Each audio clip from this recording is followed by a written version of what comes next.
प्रलक्षित होते दिखते हैं। आप योगी आदित्यनाथ जी को देखिए, वो इस कालखंड के महापुरुष है, दिव्य पुरुष है। और देखिएगा, जब इस देश को बांग्लादेशी मुसलमान, भारत के मुसलमान, पाकिस्तान के मुसलमान, जिस कालखंड में देख लीजिएगा, सब आपके सामने, हम भी यहीं पर है, 10 साल बाद, 20 साल बाद, 30 साल बाद, ये तीनों तीनों तीनों जगह के जिहादी मिलके जब हिंदुओं को, काफिरों को मारने का षड्यंत्र करके हमला करेंगे, तो जो युग पुरुष इसका नेतृत्व करेगा, वो युग पुरुष आदित्य योगीनाथ होंगे। और वही युग पुरुष होंगे जो आज के अवतार हैं। हमें दिखता नहीं है, क्योंकि जब राम आए थे तब राम के बारे में कोई नहीं जानता था। जब कृष्ण ने अपना दिव्य रूप दिखाया भगवान कृष्ण को, तो अर्जुन हतप्रभ रह गए।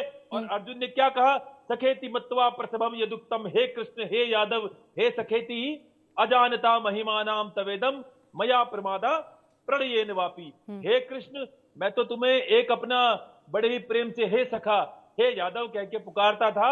मुझे ज्ञात नहीं था कि तुम स्वयं में भगवान हो, 6 गुणों के साथ इस धरती पर आपका प्रकट हुआ है। मैं तो आपको प्रेम से सखा और यादव कहता था, तब भी नहीं जानते थे लोग। अगर जानते तो दुर्योधन कभी कृष्ण की सेना नहीं मांगता, भगवान कृष्ण को स्वयं मांगता।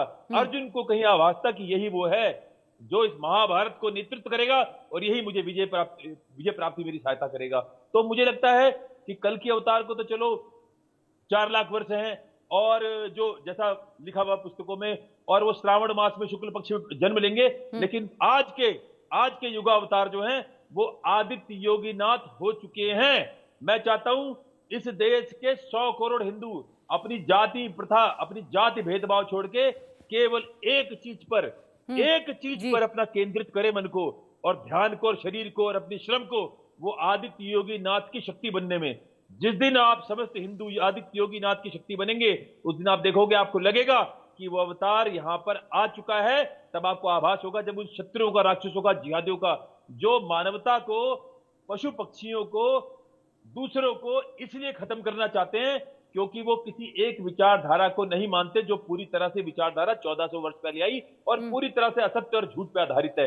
उस विचारधारा को ना मानने वालों को मारा जाएगा। इस विचारधारा की लड़ाई आने वाले कल में बहुत ही भयंकर रूप लेगी, और उस भयंकर युद्ध का जो नेतृत्व करेगा, हम भी नेतृत्व करेंगे उसका, लेकिन जो महान नेतृत्व करेगा वो आदित्य योगीनाथ जी होंगे, और वही आज के युग पुरुष हैं।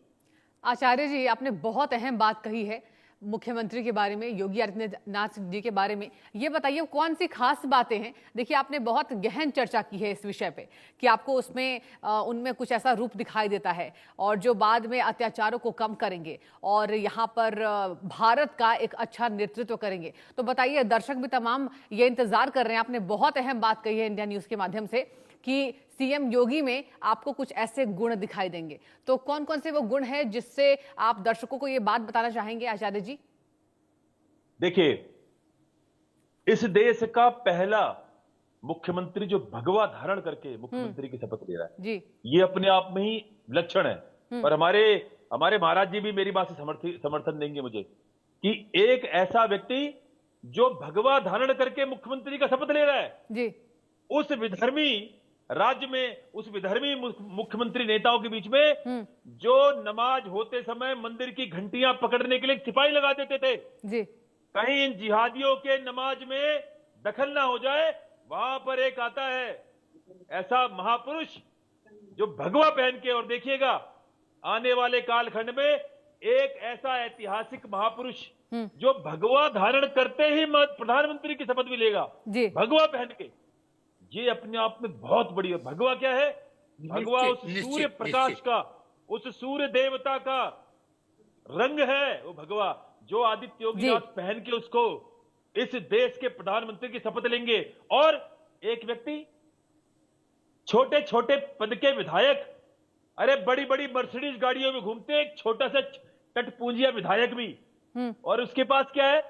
बहन देखिए, उत्तराखंड में चाय की दुकान लगाती है। जी जी, वो सादगी का प्रतिमामान है, सादगी का प्रतीक है वो व्यक्ति, और केवल हथियार लेके चलता है और कहता है कि जो हिंदुत्व की बात करेगा वही देश पे राज करेगा। और आदित्य योगीनाथ, देखो आप, 4 करोड़ जिहादी जिस राज्य में रहते हो, उस समय की कमी रहते हुए आचार्य जी, आपको और महाराज कल्की राम जी को मैं यही रोकना चाहूंगी। आप दोनों का